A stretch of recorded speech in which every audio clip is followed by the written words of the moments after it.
everybody, welcome back. In this one, we'll be covering widgets. This will not be an in-depth tutorial. That will be covered in the documentation. This will be a rough overview of widgets and only widgets. So let's grab our player start and move it right over here. Now when we play the game, you'll notice that we have red buttons and a dark background, and when we go to the widget testing area, everything will follow the same theme. Our UI follows the same theme, our Flight Master follows the same theme, and our loading screens follow the same theme.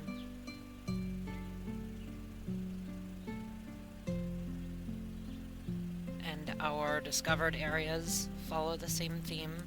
However, when we go into the widgets folder and we look at, say, the Flight Master widgets, they're blank.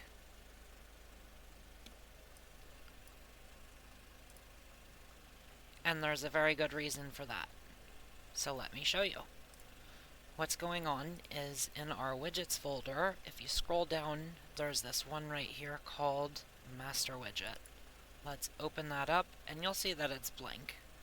But if you go into the event graph, you'll see this huge wall of settings and variables, and that's what's setting all of our widgets.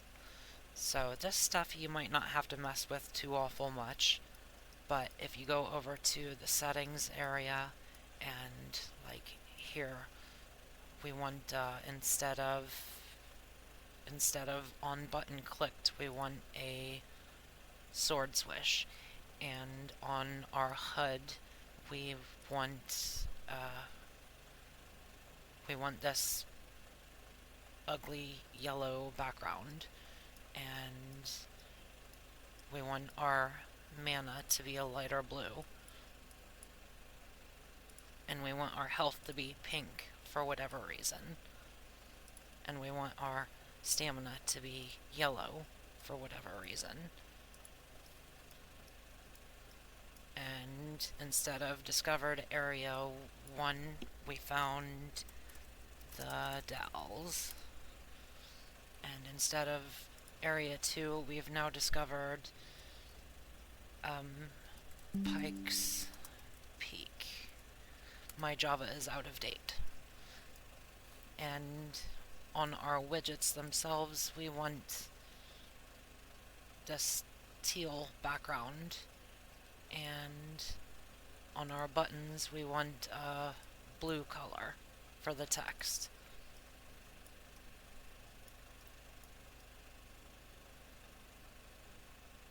And on the load screens, we want these bricks, just because.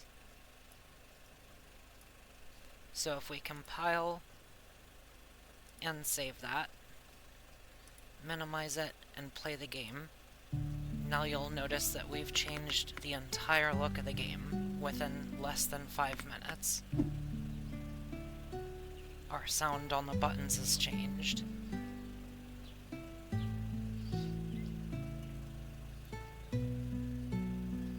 Every single widget in the game has been updated now.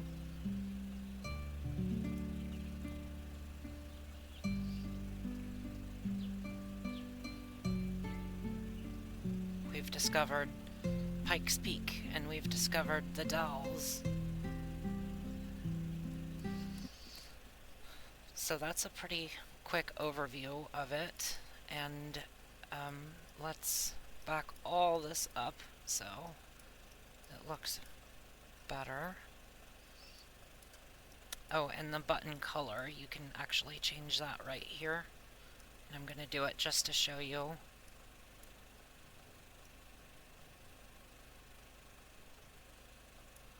Button image. Let's say we want this green, just because. Compile and save. And now we have all green buttons to match that ugly background. So what's going on? Alright, getting ahead of myself. Let's back all this up with Control Z.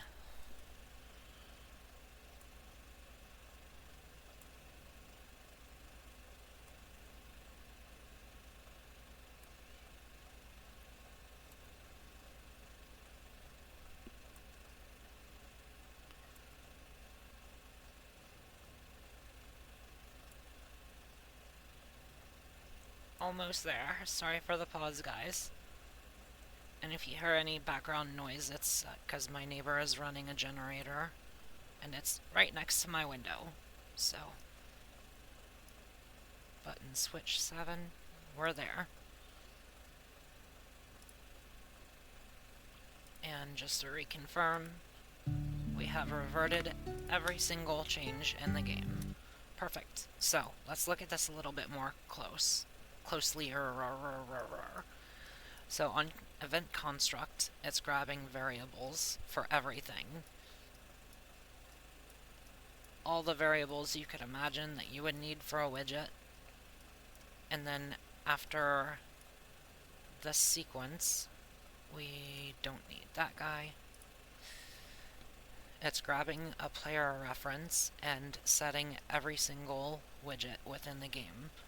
These widgets are a variable stored on the player reference, with the exception of two or three widgets, and we'll go into that a little bit later. But then it goes through every single thing, and it, like, this is the start menu, and it sets all the buttons, and keeps going, the loading screens, and the discovered areas, and these are all the flight masters. Saved game text color, and those are the flight masters, and then it goes through the crafting screen, and the quest log, and the load screens, and the shopkeeper, and the quests, and the save screens, and game over widgets. I just finished working on that. We'll add that, and just like that. So compile and save. Let me show you on the player where these variables are being stored. If we go into our Epic Games content demo folder, third person, blueprints, and look at our player, on the widgets variables, this is where everything is going to be stored, with the exception of 2 or 3 widgets. With those 2 or 3 widgets, it's going to be right here under modular widget variables, and it's going to hold quest screen background, button master image, text color, and button color. You can find those variables in the master widget. They are being set right here. Those are the exceptions. There's too much information going through the quest screens and the quest giver, so this was the way that it had to be done. I know it's kind of a ping pong, but it's what worked. So if we go into our widgets folder again, go into widgets, quest giver widgets, and this one is set through our player menu. And then this one is the exception. If we go into the graph, you'll notice that it's grabbing that player variable, it's getting the quest screen background, and it's setting quest giver background and image 73, which needs to be renamed to quest giver background 2. The other exception is the quest icon. Go into the event graph, and I can't remember where I set it at, but I know it's set in here. Right here. It's grabbing our player variable on the event construct, and it's getting the button master image, setting the text color and your button color. It's pulling variables from the player reference itself, and then it's setting the images. Quest button.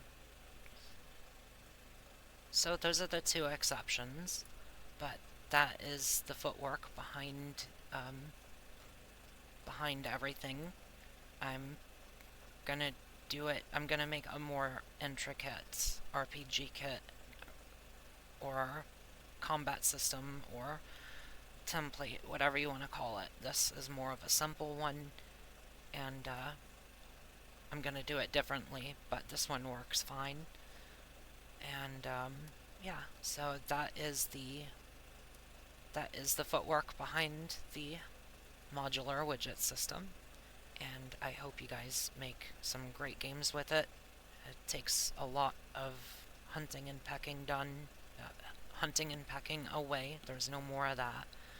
And of course you might have to modify it if you want something custom, but I've done my best to take everything into consideration, like discovered areas and flight masters and stuff like that.